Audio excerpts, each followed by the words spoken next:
The second mashing drill is the fully supine mashing drill. We come from supine to side lying. It's reciprocal, so we go back to supine and side lying again. This serves very similar purpose as the first mashing drill, that semi-supine mermaid, except this time we're practicing it within the same position that we'll retain for rolling across the floor. Okay? So we'll come all the way onto the back in the middle of the mat. We're going to have that hoop to the ceiling.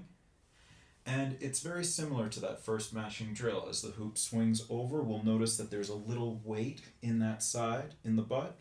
So in that side of the sacrum where the glute max actually originates, we're just going to notice a little more pressure into the glutes there. We try to soften them, little scoop of pelvic floor. As we come all the way over onto side lying, you'll feel yourself balancing on that greater trochanter in the floor. To reverse, little tucking the tail. We glide, let that heel slide to lower you. As you come back to center, the hoop swings over again. Softening the butt, little scoop of pelvic floor as we come over onto side body. And gliding through that heel to lower us back again. Softening the butt, little scoop of pelvic floor. And inhaling as the heel glides to lower us. And exhaling. And inhaling.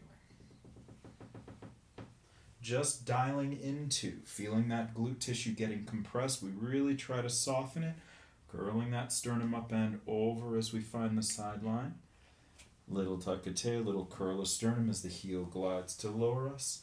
The hoop swings over. We feel that intention coming from heart center, from the sternum, that secondary keystone. Hoop swings, little weight into that glute tissue as we come onto the side lying body. And we tuck the tail as that heel glides to lower us. We come to center and we take rest here.